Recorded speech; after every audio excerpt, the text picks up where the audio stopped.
Nós vamos abrir as nossas Bíblias. Nós vamos fazer leitura de 3 textos em seguidas. Filipenses capítulo 3, versos 12 a 17. Filipenses capítulo 3, versos 12 a 17. Depois nós vamos ler em Mateus capítulo 5 e capítulo 6. A soberana vocação. Não que eu tenha já recebido ou tenha já obtido a perfeição, mas prossigo para conquistar aquilo para que eu também fui conquistado por Cristo Jesus.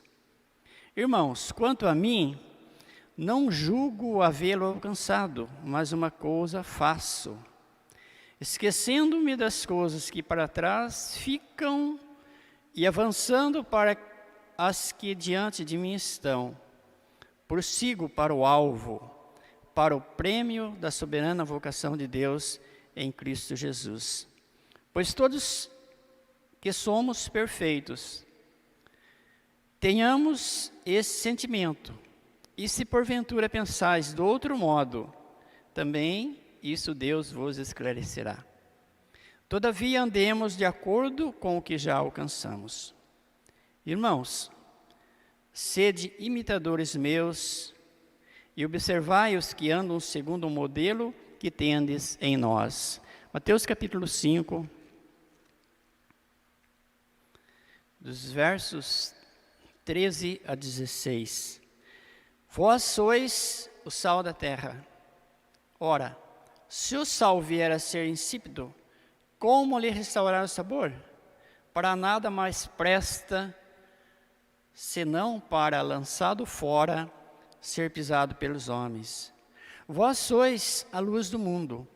Não se pode esconder a cidade edificada sobre um monte, nem se acende uma candeia para colocá-la debaixo do alqueire, mas no velador, e alumia todos que se encontram na casa.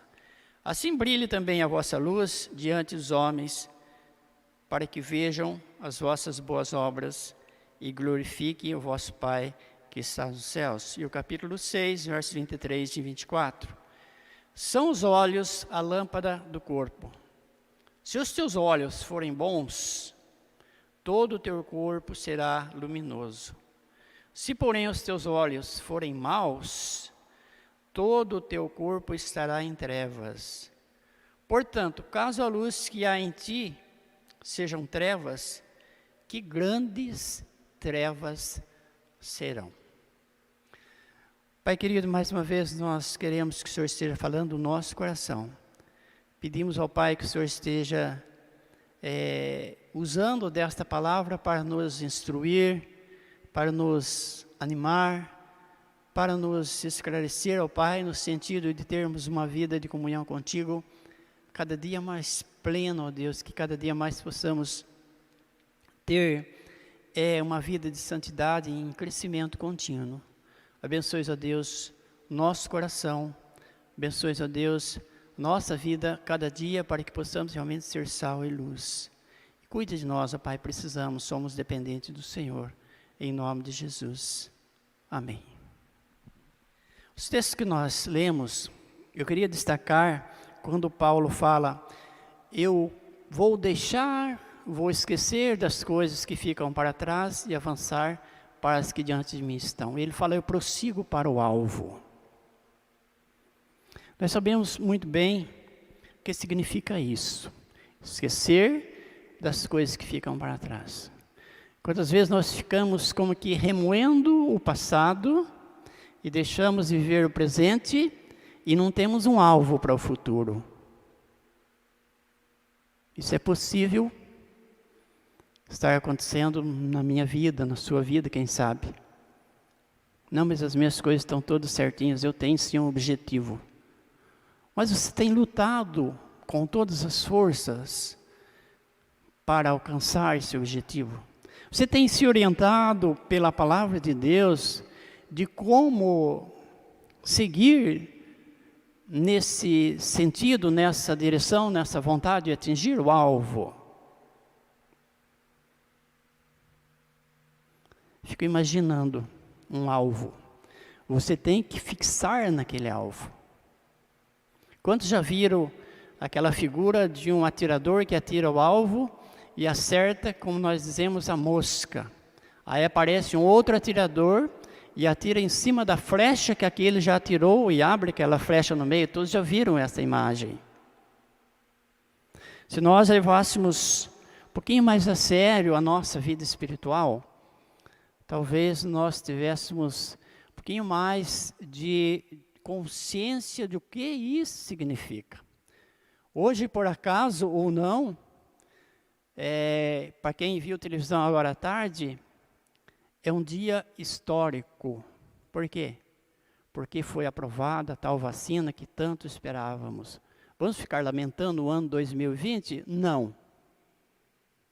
Nós temos um alvo, mesmo que bem próximo, não sabemos, de sermos todos imunizados ou não. Sim, claro.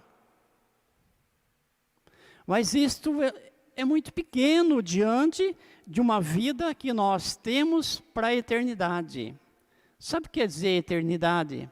Sabe o que significa isso? Nós somos incapazes de imaginar o que significa eternidade. Algo que não tem fim. Dá para imaginar isso? Tenta imaginar ver se é possível. Não é. Porque isso está nas mãos de Deus e só através de estarmos certos de que a sua palavra é verdade e que ela nos orienta para seguirmos nesta linha que nós vamos estar com Ele na eternidade. Então a palavra de Deus nos orienta, Paulo falando aqui, esquecendo-me das coisas que para trás ficam. Prossigo para o alvo, para o prêmio da soberana vocação. E é interessante que eu disse de início que às vezes nós estabelecemos alvos, só que o nosso alvo é muito pequeno. Mas acontece uma outra situação em que nós estabelecemos alvos para outras pessoas. Por exemplo, os pais para os filhos. Eu quero que meu filho seja especializado em tal área. Nós estabelecemos alvos para os nossos filhos. E nesses últimos textos que nós lemos, Jesus estabeleceu o alvo para mim e para você. Vocês são sal da terra. Qual a função do sal? Purificar ou não. Não deixar estragar as coisas. Vocês são luz do mundo. É Jesus que disse isso para mim e para você, que está dizendo ainda hoje. Se nós não temos consciência disso, se não tivermos ainda, é tempo. É tempo de acordar para a realidade. No último texto que nós lemos, são os olhos a lâmpada do corpo. Os olhos são a lâmpada do corpo. Às vezes nós ficamos pensando que nós podemos pecar de muitas formas, mas esquecemos que nós pecamos desta forma. É com os olhos que nós vemos as coisas boas, é com os olhos que nós vemos as coisas que nós julgamos não ser boas, é com os olhos que nós comemos, que nós compramos, que nós trabalhamos ou não. Claro que sim. Aí você poderia dizer, mas o cego então está livre disso? Não. Por isso que no texto que nós lemos do Salmo 123 diz, assim como os olhos dos servos estão fitos nas mãos dos seus senhores, para quê? Porque ele precisava de alguma coisa das mãos do seu Senhor. Os nossos olhos estão fitos em Deus. Mas, voltando na fala de Paulo, é preciso prosseguir. Tem um texto que eu escolhi, que está lá em Gênesis capítulo 19, que conta a história da destruição de Sodoma e Gomorra. Os enviados de Deus chegaram para Ló e falaram, olha, sai, vaza daqui quanto antes, porque esse lugar vai ser destruído. Estabeleceu para ele uma meta ou um alvo, uma questão de vida ou morte. Esse lugar vai ser destruído, você vai ficar aqui. E o Ló começou a enrolar. E a palavra diz que aqueles enviados de Deus, os anjos de Deus, aqueles homens, diz em outro lugar, arrastaram Ló para fora, falaram, vaza. Só que tem uma coisa que você não pode fazer: olhar para trás. Não olhes para trás. Siga em frente. Não esqueça o alvo. Já teve aquela experiência de você estar olhando fixo em alguma coisa e no descuido seu aquela coisa muda de lugar ou você perde aquele foco? Muitas vezes nós agimos dessa maneira. Nosso dia a dia, por que não? Descuidamos.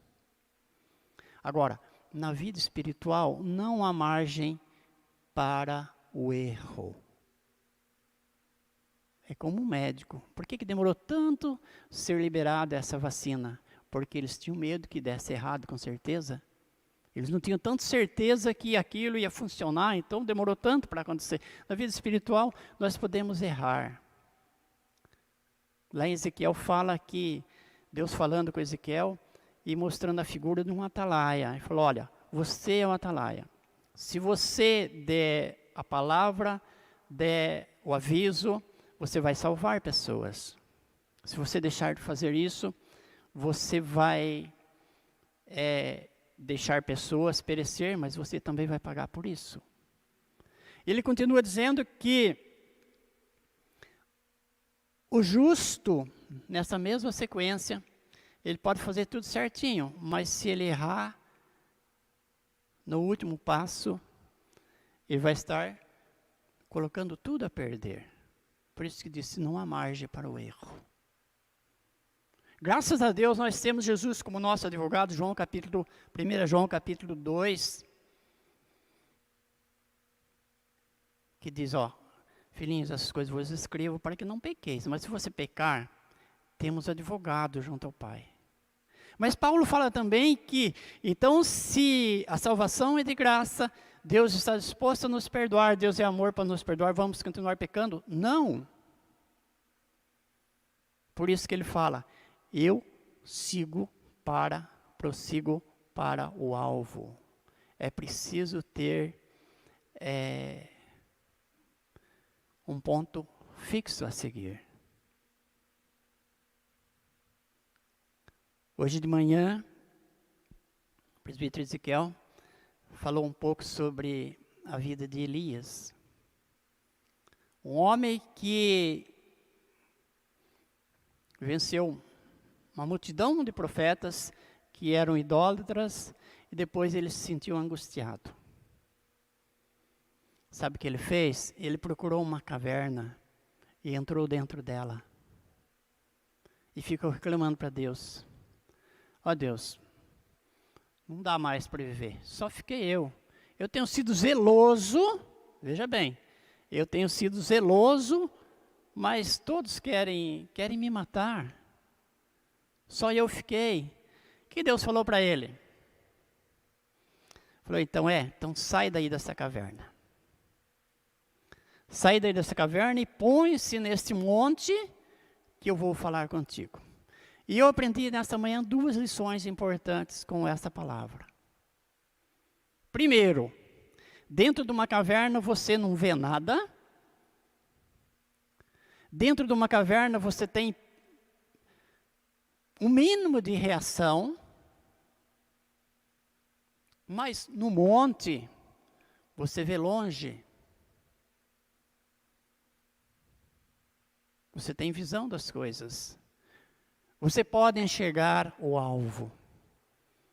Eu fiquei pensando, quantos hoje, falo isso com dor no coração, estão encavernados. Isso está lá em 1 Reis capítulo 19. Quantos hoje estão encavernados? E Deus só falou com Elias quando Elias saiu da caverna. Os irmãos estão entendendo onde que eu estou querendo chegar. Quantos continuam encavernados? Qual é a meta de quem está encavernado? Como que ele pode ver o alvo? O único alvo que ele vê é a porta de saída, mas essa porta de saída pode ter um tropeço. Sobe ao monte, aí eu vou falar com você. E a palavra diz que Deus mandou que viesse uma tempestade. Deus não estava na tempestade. Viesse um terremoto e coisas parecidas, mas Deus não estava em nenhuma delas. E aí veio um cisto suave e Deus falou com Elias. Às vezes nós dificultamos muito o nosso ouvido para ouvirmos Deus falar. E Ele quer falar conosco todos os dias. Mas é preciso estarmos atentos, estarmos com os nossos olhos fitos, olhando para frente. É preciso sairmos da caverna que nós mesmos criamos para nós. E essa nos afasta de Deus. Nós temos um outro texto que está em Isaías, capítulo 45, quero ler esse texto. Isaías 45, dos versos 19 a 40. Isaías 45, 19 a 42. Um texto longo. Nós vamos ler alguns versículos apenas. Isaías 45, verso 19. Nós vamos ler apenas o verso 19.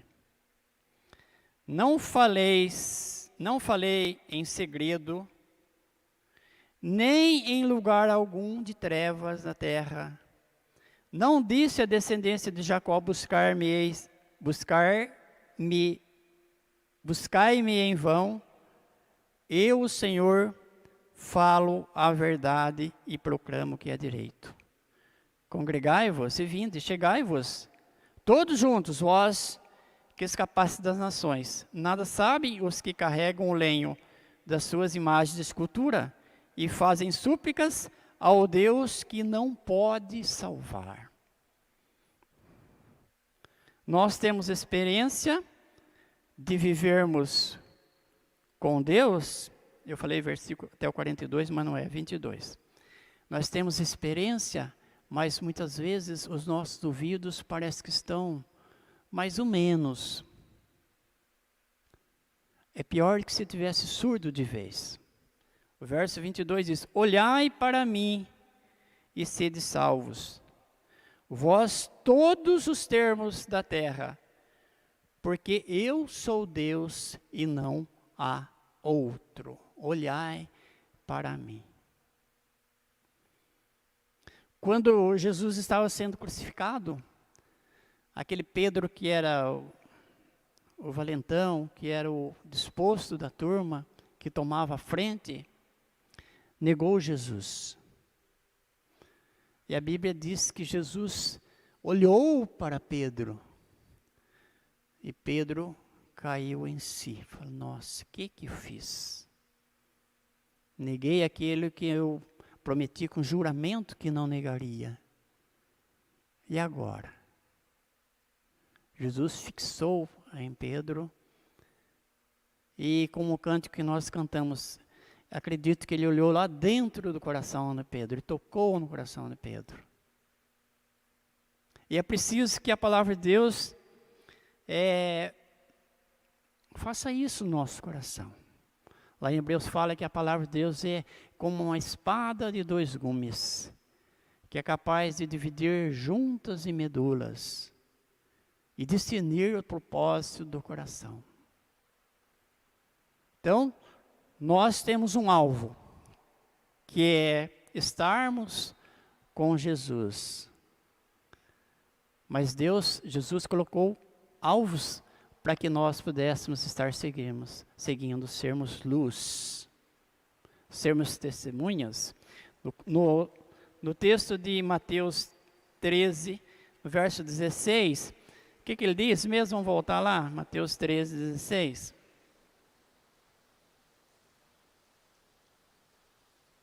Que é preciso que a nossa luz brilhe, para quê? Mateus, eu estou confundindo tudo, 5, 13 a 16. Assim brilhe também a vossa luz diante dos homens, para quê? Para que vejam as vossas boas obras e glorifiquem o vosso Pai que está nos céus. Isso é muito óbvio e é muito cobrado de nós. As pessoas só vão glorificar a Deus se eles virem que somos realmente sal e luz, senão não. Quantas vezes nós ouvimos pessoas criticando de cristãos? Eles chamam de crente, né? Aquele é crente, ele faz tudo isso. Ele é crente só, se ele for crente lá só dentro da igreja.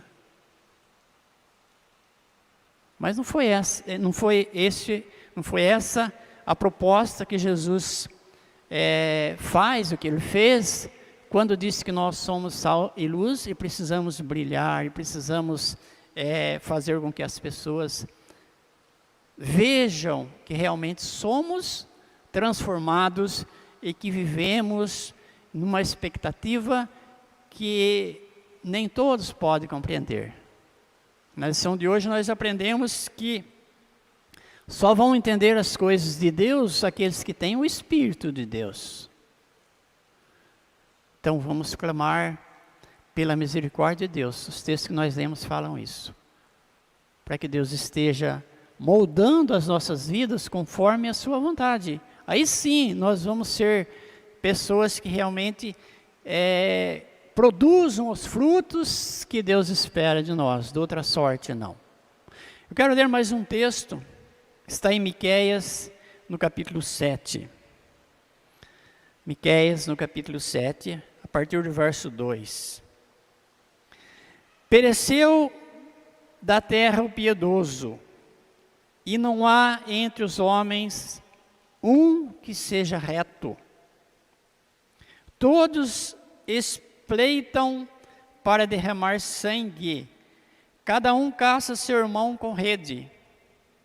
As suas mãos estão sobre o mal, e o fazem diligentemente. O príncipe exige condenação, o juiz aceita suborno, o grande fala dos maus desejos da sua alma, e assim todos eles juntamente urdem a trama. O melhor deles é como um espinheiro, o mais reto é pior do que uma sebe de espinhos. É chegado o dia anunciado por tuas sentinelas, o dia do teu castigo. Aí está a confusão deles. Não criais no amigo, nem confieis no companheiro. Guarda a porta de tua boca àquele que reclina sobre o teu peito. Porque o filho despreza o pai, a filha se levanta contra a mãe, a nora contra a sogra. Os inimigos do homem são os da sua própria casa. Eu, porém, olharei para o Senhor e esperarei no Deus da minha salvação, e Deus me ouvirá. É interessante isso. Nós vemos um tempo em que parece que aqui estão uns xéricos do que nós vemos no nosso dia a dia. Deus me ouvirá. Eu, porém, olharei para o Senhor, esperarei no Deus da minha salvação, e Deus me ouvirá. Todos os dias nós ouvimos pessoas com dificuldade, doenças e outras dificuldades que eles acham que uma oração vai ajudar. Interessante isso, né? Ore por mim na sua igreja.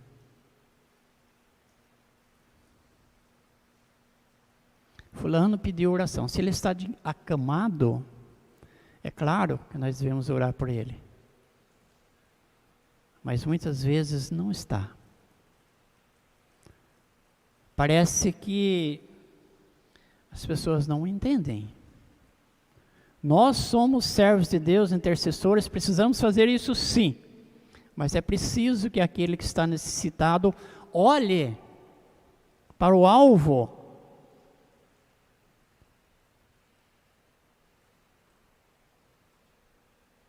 Jó, depois de todo o seu sofrimento, ele fala, olha, eu conhecia Deus de ouvir as pessoas falar, mas agora os meus olhos veem.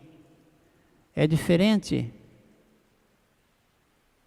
Conhecer a Deus é buscar a orientação, a direção da sua palavra para isso. Aí nós ganhamos intimidade com Deus. Aí nós podemos falar para Deus da nossa alegria, da nossa tristeza, das nossas decepções, e assim por diante. Mas se não tivermos intimidade com Deus, será que é a mesma coisa? Não é, claro que não é. Aí Paulo fala assim, sede imitadores meus, como eu sou de Cristo. O último versículo que nós lemos de Filipenses. Eu confesso que eu fiquei preocupado com esse versículo. Como imitadores meus, como eu sou de Cristo. Aquele que imita, ele quer ser parecido ou igual àquele que ele está imitando, o máximo que ele puder. Ele quer se confundir com aquele que está imitando. É isso que Paulo está dizendo. Eu tenho um alvo e eu vou avançar com todas as minhas forças para conseguir o objetivo deste alvo. Ele está encorajando as pessoas que o ouvem a fazer o mesmo. É preciso sermos imitadores de Paulo? Não, nós precisamos ser imitadores de Cristo, assim como Paulo estava esforçando para fazê-lo. Intimidade com Deus, intimidade com Cristo, intimidade com a palavra se ganha através de esforços. E muitas vezes nós queremos tudo fácil, nós queremos tudo de graça, nós queremos que as pessoas orem por nós, nós queremos que tudo dê certo nas nossas vidas, mas nós mesmos estamos, como é que eu disse antes? Encavernados. Isso é problema. Isso é sério demais. É preciso que a gente acorde. Saia da caverna do comodismo.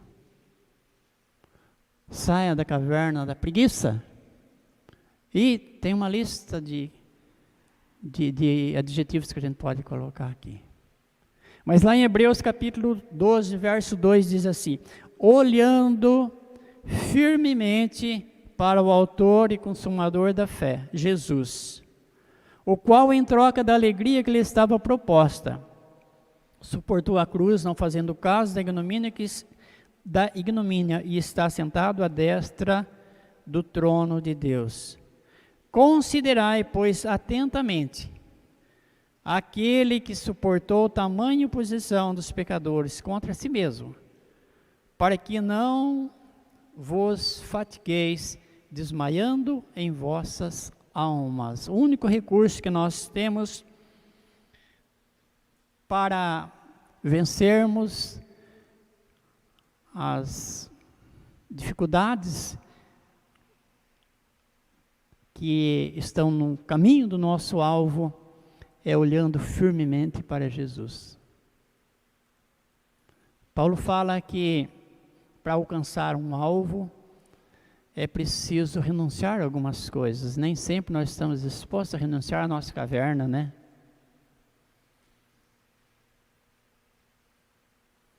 E a palavra de Deus nos encoraja a estarmos abandonando as coisas que ficaram para trás. Esquecendo-me das coisas, esquecendo, veja bem, ele nem abandonar, ele esquecendo as coisas que ficam para trás e avançando para as que diante de mim estão. Prossigo para o alvo, para o prêmio da soberana vocação de Deus que está em Cristo Jesus. Que esse seja o desejo do nosso coração. Que seja este um anseio de cada um de nós. Ah, mas fiz um monte de coisa errada para trás. Deixa o que ficou para trás. Eu costumo dizer que o que ficou para trás, se foi bom, foi bom. Se foi ruim, esquece. Mas não dá para viver o que ficou para trás. É preciso avançar. Enquanto gastamos tempo pensando ou revendo o que ficou para trás, nós estamos perdendo tempo, nós estamos trancando o caminho, nós estamos atrasando outras pessoas no nosso caminho. É preciso avançar. É isso que a palavra está dizendo para mim hoje. Olhando firmemente para o autor e consumador da fé, Jesus, o qual não me deu esforço, suportou a cruz, suportou a ignomínia. Por quê? Para que eu e você pudéssemos ter paz hoje. Jesus disse: eu deixo-vos a minha paz, não como a paz que o mundo dá, mas uma paz diferente, uma paz que nós conseguimos, que nós desfrutamos, se conhecermos a Jesus. Então saiamos da nossa caverna, subamos ao monte e ouçamos, o que Deus quer falar para nós. Que Deus esteja nos abençoando. Vamos ficar em pé e vamos...